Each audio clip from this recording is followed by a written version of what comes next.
विभीषण जब अपने घर जाता है, बैठ नहीं पाया, सो नहीं पाया, चिंता में मग्न हो, चिंतित हो गया। अब मैं क्या करूं? रात में सोता है, उठता है, बैठता है, तब तक से वह भी एक सपना देखता है। वहां देख रहा है कि गुरुदेव का आगमन हो गया है। कहते हैं विभीषण तुम खड़े हो जाओ, यह लंका धू धू कर जलेगा। विभीषण बहाना बंदर होगा, जिस बंदर का मांस इस लंका के हाट मार्क में बिकता है, वह बंदर आकर के यहां लंका में तांडव करेगा। और यह भी समझ लो विभीषण, तुम सत्य का, न्याय का पकड़ो, रास्ता पकड़ो। अभी तुम देखो बाली मारा गया, वहां का सम्राट सुग्रीव हो गया और लंकाधिपति तू बन सकता है। यह सुबह होते होते अपने पत्नी शर्मा को जगाता है, सारी बात कहता है कि देखो हमने ऐसा बात देखा है, इसे सपना कहूं या सत्य कहूं। शर्मा अपनी पुत्री, शर्मा को एक पुत्री ही थी, कला। विभीषण की पत्नी का नाम था शर्मा। शर्मा अपनी पुत्री कला को लेकर के सुबह होते ही अशोक वाटिका पहुंच गई जानकी से मिलने, और जानकी के जाकर के दंड प्रणाम करती है और कहती है, जानकी तू मेरी पुत्री की उम्र की है, लेकिन क्या करें, हम लोग दुखी हैं, इस राजा के कलंक से हम लोग दुखी हैं।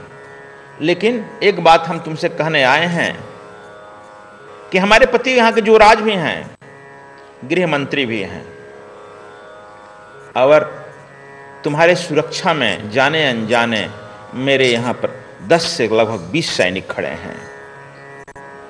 त्रिजटा जो है वह भी तुम्हारी सुरक्षा में ही खड़ी है, वह जो है शूर्पणखा की तरफ से खड़ी है, और जो अब इस तुम्हारे इन लोगों का नायक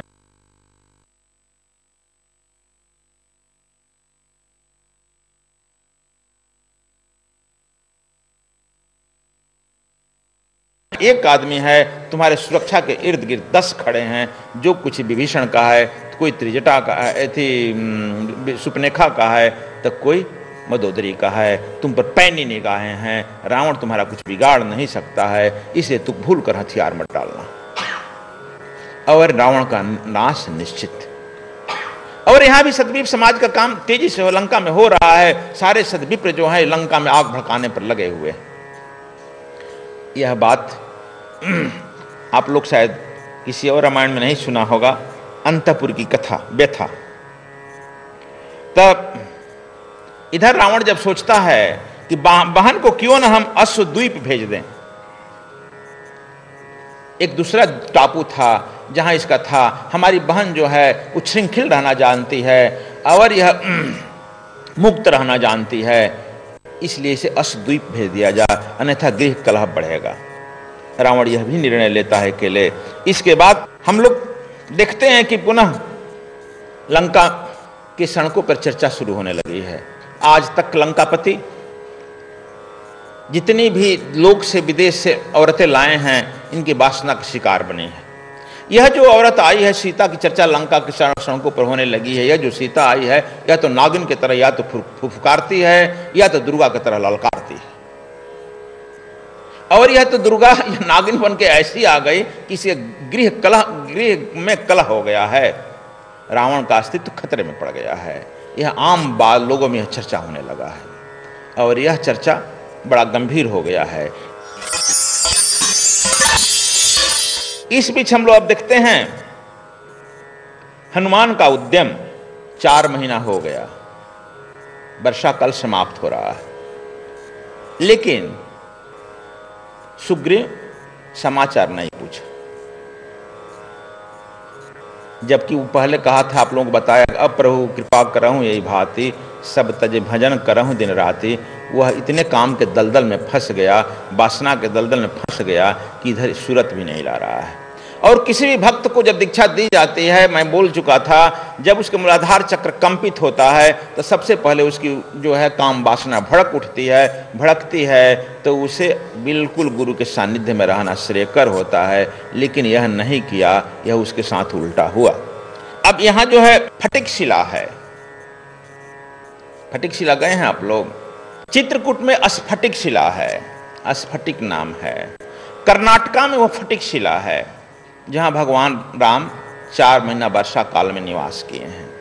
एक शिला है, फटिक है मैंने फटा है, और वह शिला पर ही बैठे हैं। ऊपर से एक गुफा बना है, इस तरह से किया हुआ गुफा, मालूम होता है कि एक छत्र है, उसी में वो 4 महीना रहे हैं। मैं तो वहाँ गया हूँ, पर्वत है, ऊंचा टीला है। संयोग से वहाँ पर साधु आपके इधर के ही लोग वहाँ के हैं, अभी बिहार के ही साधु हैं लोग वहाँ पर, महंत उसके। और फटिक शिला से थोड़ी ही दूरी पर मधुबन है, जहाँ पर हनुमान जी की मूर्ति है, वहाँ भी बिहार के ही साधु हैं लोग। खैर, यहाँ तो हम चारों ओर देखा, इस लिखने के पहले हम हर जगह घूमा देखा। फटिक शिला पर भगवान राम विराजमान है। 4 महीना बीता, लेकिन वह समाचार लेने भी नहीं आया। तब क्या कहते हैं, लक्ष्मण जी उग्र हो गए। लक्ष्मण जी का तो स्वभाव ही है उग्र ना। तो क्या कह रहे हैं, यहीं से हम शुरू करें। तुलसीदास भी अपने रामायण में क्या कह रहे हैं, कतहु रहा हूं जो जीवत होए, तात जतन कर आनौ सोए, सुग्रीव ही सुधि मोहि विसारी, पावा राजकोष पुर नारी। ये आप सब लोग जानते ही हैं। कहते हैं कि वह सुग्रीव को आज तक राजकोष और नारी सब मिल गया है। एक एक में ही अपने लिए खतरनाक होता है, इसको तो सब मिल गया, इसलिए सुधि भी भूल गया। इधर यह सोचते हैं, देखो ठीक ठीक जो शिष्य होता है, गुरु के मन में जो बात आई नहीं, शिष्य उसको उतार लेता है। यहां इनके मन में आ गया। एक बार भगवान बुद्ध के साथ हुआ था, आनंद ने एक आदमी को दीक्षा लेने के लिए दे गया। भगवान बुद्ध ने कहा कि बेटा आनंद, मैं इसको दीक्षा नहीं दे सकता हूं। बुद्ध ने से आनंद पूछा क्यों, मैं बड़ा परिश्रम से लाया हूं। कहा कि देखो मैं कभी राजकुमार था, 3 तरह के ही घोड़े होते थे, जानता है आनंद। एक घोड़ा होता है कि उस पर चढ़ते ही घोड़ा दिशा में चल देता है। दूसरा घोड़ा होता है कि हम चढ़ने के बाद अपनी एड़ी से दबाया जाने पर वह घोड़ा रास्ता ले लेता है। तीसरा घोड़ा होता है कि बस चाबुक इस तरह से इशारा किया जाता है 3 नंबर का, वह रास्ता ले लेता है। चौथा आनंद घोड़ा नहीं होता है, गधा होता है, जिस पर धोबी के काम आता है, मार मार कर भगाया जाता है। और वैसे शिष्य को हमसे दीक्षा मत दिलाओ, इसके लिए बहुत तेरे शिष्य, बहुत गुरु। देखो वही बात यहां पर भी है। इधर लक्ष्मण जान गया, उधर इस बात उठते ही हनुमान जी भी वहां जान गए किष्किंधा में। और हनुमान जी तुरंत जाकर के विभीषण से कहते हैं कि देखो 4 महीना बीत गया, वर्षा काल बीत गया, 4 महीने में आप किसी भी तरह से भगवान राम का आपने जाकर न देखा, न सुना, न समाचार लिया, यह बड़ा घातक है। और यह बात कर ही रहे हैं, समझा ही रहे हैं, तब कह रहे हैं कि तब मैं क्या करूं। सुग्रीव कह रहे मैं क्या करूं, मैं तो भूल गया था। तुरंत कहते हैं कि सब बंदरों को बुलाओ और सबको जगह जगह विभिन्न दिशाओं में भेजो, आदेश करो। तब तक से लक्ष्मण आधम के और उस किष्किंधा में आधम के, और उन्होंने घोषणा कर दी, सुग्रीव तुम नीच पतित और अधम हो, जिस रास्ते से बाली गया है उसी रास्ते से मैं तुझे भी भेज दूंगा। तुम मित्रता का स्वांग रचा, तुम कहा कि अब जो हम तुरंत खोज में लग जाएंगे, और 4 महीना तक तुम शुद्धि भी नहीं लिया। सुग्रीव, इस बीच में सुग्रीव भय से नहीं निकले और उन्होंने अपनी भाभी तारा को और अंगद को भेजा। तारा और अंगद आकर के लक्ष्मण से मिले। लक्ष्मण का क्रोध शांत हुआ। हनुमान जी भी आए और कहे कि नहीं, हम लोग उद्यम में लग गए हैं, और सब बांदर फौज के लेकर के प्रभु श्री राम के फटिक शिला पर आया। फटिक शिला बहुत बड़ा शिला अभी भी है, वहां पर अभी भी 2-4-5 हजार आदमी बैठने का जगह है। हालांकि पूरा तत्व विभाग उसको दखल कर लिया है, इसलिए बड़ा जीर्ण शीर्ण दयनीय स्थिति है। साथ ही जो इनकी राजधानी थी बाली और सुग्रीव की, वह क्षिप्रा नदी के तट पर है,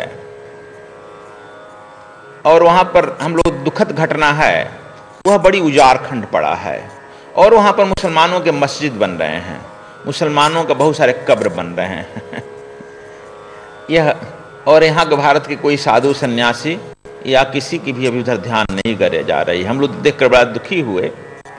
जो पौराणिक जगह है तुम उसको ठीक भी नहीं रख सकते हो, तो दूसरा इंक्रोचमेंट भी कैसे कर रहा है। तो वहां पर हम लोग देखा, खैर उस पर हम नहीं कर रहे हैं, लेकिन दयनीय स्थिति में है। भगवान राम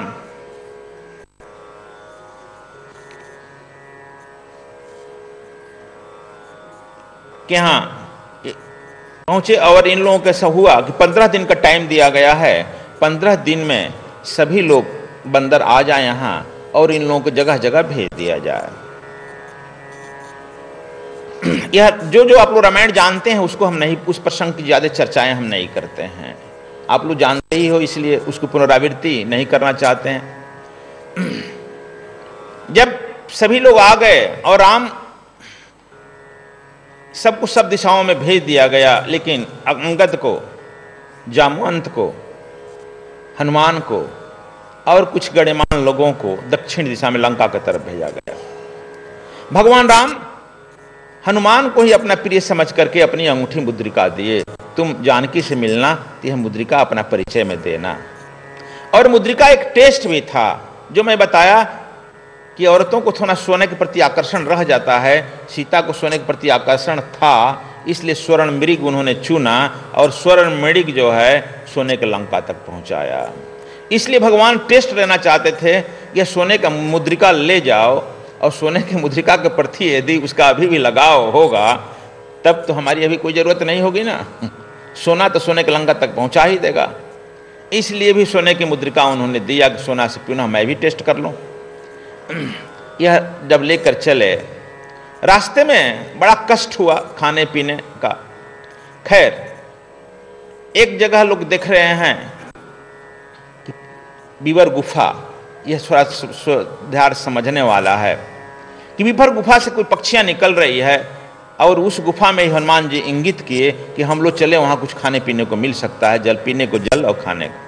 हालांकि उस पर अंगद ने और सब लोगों ने टॉन्ट भी किया है, कि तुम क्या चाहते हो, पक्षियां वहां अन्न का ढेर रखी है, पक्षियां तो कीड़े मकोड़े भी खा लेती है ना, क्या हम लोग भी कीड़े मकोड़े खाकर जीवित रह जाएं?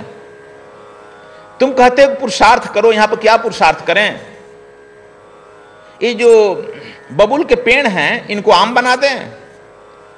जो देखो यह चारों तरफ होता है एक तरह के टंट करने का। तो जितने आदमी, जितने लोग होते हैं उतने तरह के होते हैं, लेकिन भक्त एक ही होता है जिसकी पूर्ण श्रद्धा होती है। इसमें भक्त जो हैं मात्र हनुमान और जामवंत हैं।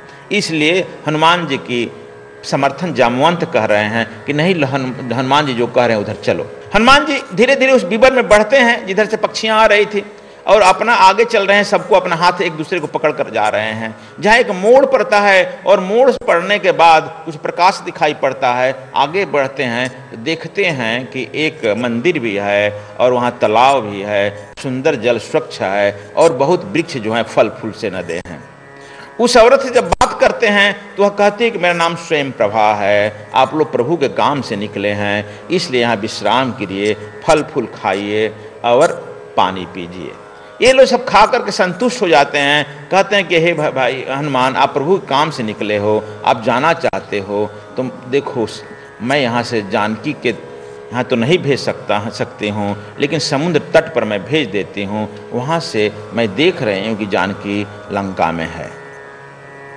अब इस बात को ध्यान कीजिए, जब साधक भक्ति की भक्ति जब ऊपर चलती है तब कहते हैं कि अंधेरा दिखाई पड़ रहा था और जहां से मुड़ता है वहां से प्रकाश दिखाई पड़ने लगा और तालाब दिखाई पड़ने लगा। भगवान शंकर भी भैरव तंत्र में कहते हैं, स्वर जब नीचे से ऊपर की तरफ जाता है, जहां मुड़ता है वहां अवधान उपस्थित कर दो पार्वती, और अवधान जब उपस्थित कर देते हैं तो तुम समाधि में प्रवेश कर जाती है। इसकी हमने व्याख्या शिव तंत्र में किया है, इसलिए पुनः कई बार मैं बता चुका हूं, नहीं कहना चाहता हूं, लेकिन आप लोगों का ध्यान मैं आकृष्ट इधर करना चाहता हूं। देखो तुलसीदास ने जगह जगह साधना की गुप्त रहस्य को छिपा दिया है और कथा के माध्यम से हम लोग केवल कथा कहकर और पुण्य पाप के चक्कर में पड़कर रह जाते हैं। पुण्य पाप के चक्कर से जब तक से निकलेंगे नहीं, तब तक से हमारी साधना नहीं होगी। असल वह बात यह है कि जब तुम ऊपर की तरफ बढ़ते हो, भंवर गुफा की तरफ चलते हो, भंवर गुफा जो वह छिद्र है, जब ऊपर से चलते हो, भंवर गुफा के ऊपर ही मानसरोवर वह तालाब है, जिससे वह झरझर करके अमृत तुम्हारे उम्र में बरसता रहता है, जिसको हमने बताया था कि विश्वामित्र ने उनको बला और अति वाला विद्या यानी खेचरी मुद्रा करके दिया। महाकठिन खेचरी मुद्रा जोगी जन की मातरी। आप लोगों को मैं बताता हूँ खेचरी मुद्रा कैसे होगा। और वही जो है उस तालाब वहाँ का अमरनाथ से पानी वह आता है, और जब तुम उसको पीते हो तो तुम संतुष्ट हो जाते हो। और जब मुड़ते हो, तुम्हारा भी जब श्वास ऊपर की तरफ चलता है, जहाँ से मुड़ता है वही गुफा है, और मुड़ने के बाद वहाँ आत्मा का प्रकाश दिखाई पड़ता है। और स्वयं प्रभा, और मंदिर में कोई और नहीं है, स्वयं प्रभा भी स्त्रीलिंग है, आत्मा भी स्त्रीलिंग है, वह स्वयं प्रभा ही आत्मा है। जब भक्त आत्मा को साकार कर लेता है, तब वह जो है आनंद से आह्लादित हो जाता है, प्रसन्न हो जाता है। यहाँ भक्त थे मात्र हनुमान और जामवंत। ये दोनों इन दोनों ने ही अपने माध्यम से और लोगों को ले गया है। जब तुम्हारा संसर्ग अच्छे लोगों से होता है, तुम अच्छे रास्ता पकड़ लेते हो, बुरे से होता है तो बुरा पकड़ लेते हो। इसलिए दो भक्तों के माध्यम से ये सब लोग भी वहाँ समाधि को प्राप्त हो गए और उस अनंत योग को प्राप्त हो गए। जब तुम समाधि में पहुँच जाते हो और तुम जो सोचते हो वही हो जाता है। इसलिए वो लोग समाधि में जब वहाँ पहुँचे हैं, स्वयं प्रभा में, अपने आत्म पद में, सोचते हैं कि हम समुद्र पद के नजदीक चले जाएं, समुद्र पर निकल उठ गए। सद्गुरु स्वामी कृष्णायन जी महाराज का छत्तीसगढ़ कार्यक्रम।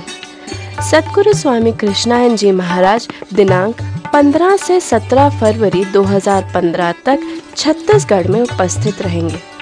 दिनांक 17 फरवरी 2015 को ब्रह्म दीक्षा का कार्यक्रम संपन्न होगा। दिनांक 17 फरवरी 2015 को सत्य सनातन यज्ञ का आयोजन भी किया जाएगा। सभी भक्तों और श्रद्धालुओं से निवेदन है कि सत्य सनातन यज्ञ में तन मन धन से सम्मिलित होवें। अधिक जानकारी के लिए संपर्क करें आचार्य संतोष शर्मा 093 00 903477, आचार्य पवन अग्रवाल 078 79 12 0006। सद्गुरु स्वामी कृष्णायन जी महाराज का राजस्थान कार्यक्रम। सद्गुरु स्वामी कृष्णायन जी महाराज 21 से 23 फरवरी 2015 तक लालसोट राजस्थान में उपस्थित रहेंगे। दिनांक 22 फरवरी 2015 को प्रांतीय सम्मेलन आयोजित किया जा रहा है। दिनांक 23 फरवरी 2015 को ब्रह्म दीक्षा का कार्यक्रम संपन्न होगा। इस 3 दिवसीय कार्यक्रम में सभी श्रद्धालु एवं सद्विप्र तन मन धन से सम्मिलित होंगे। अधिक जानकारी के लिए संपर्क करें आचार्य अनिल अग्रवाल 094 1373 5108, संजय भंडारी 097 9987 2501, सुनील शर्मा 087 41 07 8725। सद्गुरु स्वामी कृष्णायन जी महाराज के साहित्य व प्रवचनों की DVD प्राप्त करने के लिए संपर्क करें 098 68 88 6830, 099 68 430203। मानव जीवन में सफलता प्राप्त करने की ध्यान प्रथम और अंतिम विधि है। वर्तमान युग में भौतिक और आध्यात्मिक उन्नति को प्राप्त कर मानव सेवा की कला सीखें। सद्गुरु स्वामी कृष्णायन जी महाराज की अमृतवाणी में स्वर योग साधना कार्यक्रम आस्था भजन पर प्रतिदिन रात्रि 9:20 पर और आस्था चैनल पर प्रत्येक रविवार रात्रि 10:20 पर।